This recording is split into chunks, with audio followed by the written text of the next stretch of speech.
guys, welcome back to FX Rhapsody.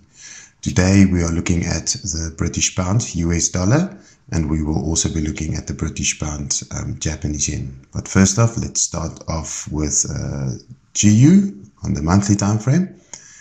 We can see that there is still this area of resistance at the top, and then we also note that there's this area of support that is here at the bottom, and price has not broken that support yet. It's been bouncing off it, and it's bouncing off that resistance. Now on a weekly time frame, excuse me, what we can see is, if we scroll out a little bit, there we go. Just want to draw in this trend line.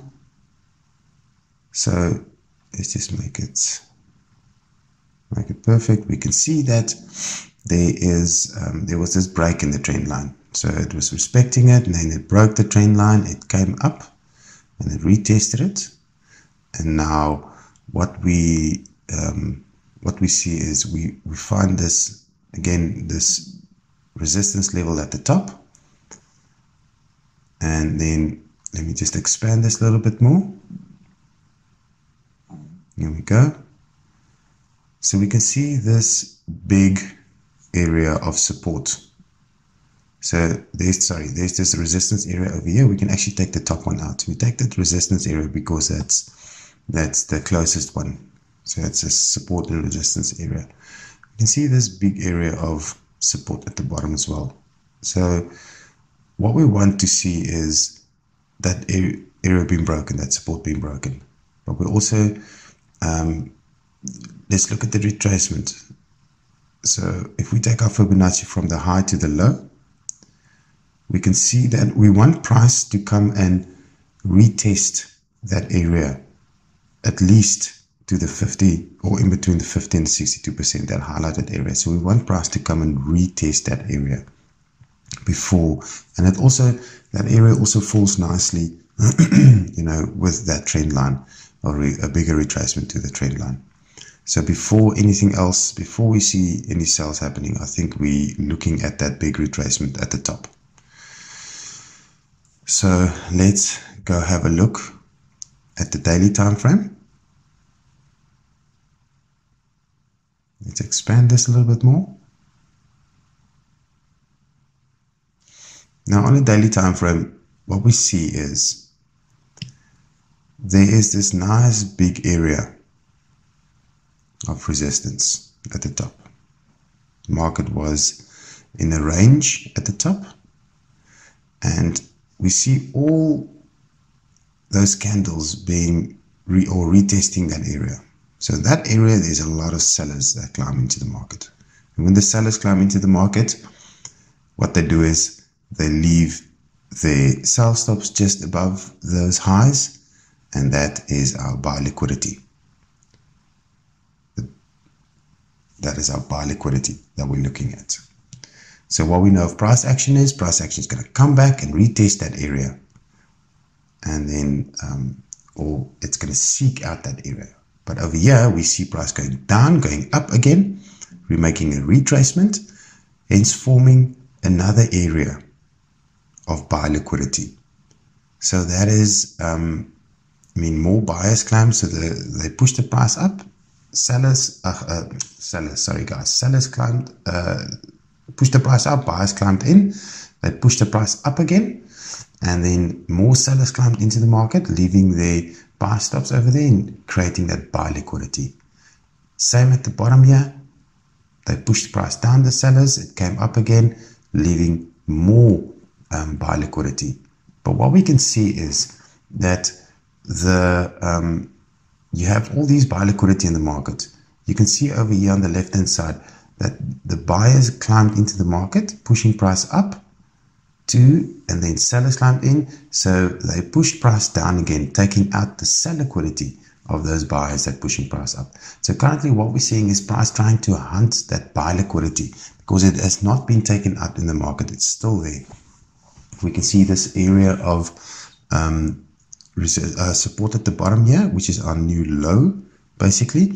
So we can see price moving down, pushing up very high. And if you take our Fibonacci out, what we want to see is the price push through that 50% area. It is currently lying on that 62% area. Now, that is also a very nice area, but to take out the buy liquidity completely, I would like to see price push up to the 70.5%. That's the optimum buy entry. That's the retracement zone that we're actually looking at to take out that buy liquidity. So we want price to push up at least to there before any movement going to the downside. So basically, if we have to, price might, in actual fact, push up the buy of price might from here push up to the upside to get more buy liquidity and take out the buy liquidity at the top. Not necessarily the price is going to just retrace from here and go down. The scenario number 2 is price pushing up, taking out more buy liquidity, because we can see a strong movement in price currently now. And the only way we would know that if we drill down to the lower time frames. Don't just try it on a higher time frames. Go to the lower time frames and see, what price action does and then what it is going to do. Don't just stick to that. So let's move the trend Fibonacci to the big high at the top and to the low. So this is the big movement currently. So what we're seeing is price pushing, or we want to see price pushing at least past that 50%. And in actual fact, I would prefer if price has price just pushing up slightly more to that 62%. That is, if price is not going to turn around and go to the downside. So there's the two scenarios: price pushing up a little bit more and going down, just taking out the first buy liquidity. But I feel prices might just push up to take that buy liquidity at the top there. So let's move on to the British pound, Japanese yen. So on the monthly time frame, the British pound, the GU and GJ, especially on the monthly time frame, they look very similar. So what we can see is we still have that area of resistance at the top. Price did not break through it. Price, touched it. It came down. And then we also see this area here at the bottom, this support area. Price came down, touched it quickly, pulled back up. So let's see what happens there. On the weekly time frame, also not much happening. It's just, again, it needs to break the support and resistance area. What we can see over here is there is this area of support. This is an area of support, turned resistance, turned support. So price broke through it, came back and retested, or well, not retested, but it just closed above for the weekly, closed above that area, hence creating a strong support. We can also see this trend line that is forming. This is the second touch now, almost the third touch, not closing below that. So if any sales is going to happen, we'd rather see the upside, going to the upside rather than going down, because any sales happen, we need that price to break through that trend line, to be honest. Let's move to the daily time frame. Let's see what the daily time frame says. Okay, let's expand it a bit more. There we go. So on a daily time frame, we can see this movement creating higher lows, lower lows, lower highs, lower lows, seeing that price looks like price is making a move to the downside, but we can also see that price, we can see that resistance area at the top there, and that's the area again where sellers slumped into the market, leaving behind the buy liquidity. And like we have said before, this buy liquidity price action seeks that out. We see the buy liquidity at the top there as well, the big one, but there's some sellers. Let's just highlight that area for reference. So we can see that's the big area of that's the high, the old high. So price will definitely come and seek out that area, and then we will see what happens. Very similar movement in GJ than GU. You can also see that there's this area over here.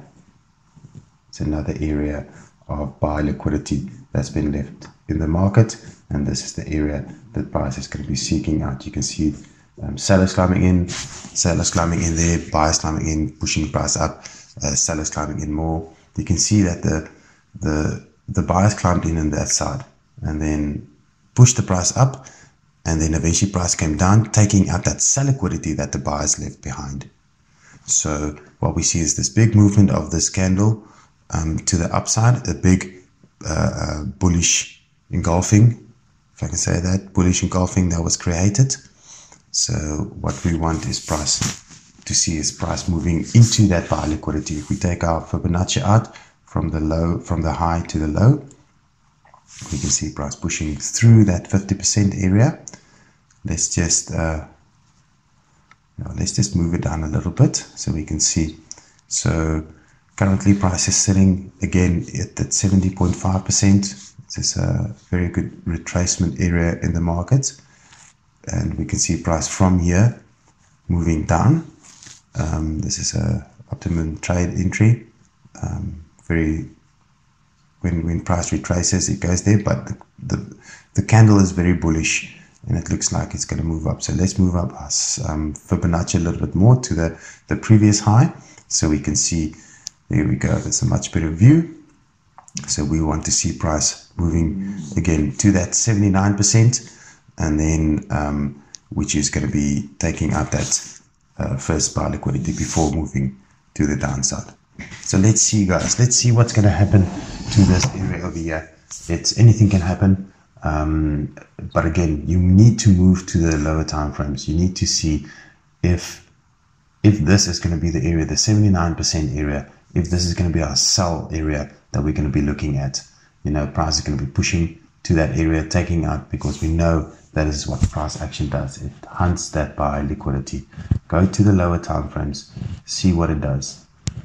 And then we also want, this is price action, guys. Again, this is what it does. So we want to look at that lower time frame. COT reports. Let's look at the COT reports. The GBP. So we can see that the British pound is strong in both instances. The market has been pushing some longs into the big banks are pushing some longs into the market, and then so we can see that movement to the upside. More longs than shorts being pushed. So the British pound has been pushed. And then we also need to look, especially in this pair, we can see that movement because of that longs being put in the market. And then let's look at the Japanese yen. We can see the Japanese yen is still very, very weak. Longs being put in the market, also shorts, but that net position is still 69 or negative 69,000, which gives us more confirmation of price pushing, especially on GBP. JPY pushing to the upside, taking out that buy liquidity. So guys, I hope you enjoyed this video. Put a like to the videos, leave your comments in the comment section, subscribe to my channel, go to my website. I've got some interesting videos there, especially price action, about liquidity and all that. So guys, just go have a look at it, and then yes, let's see what happens this week, guys. I hope you're having a fabulous week, and I want you guys to stay safe. And yes, happy trading, guys.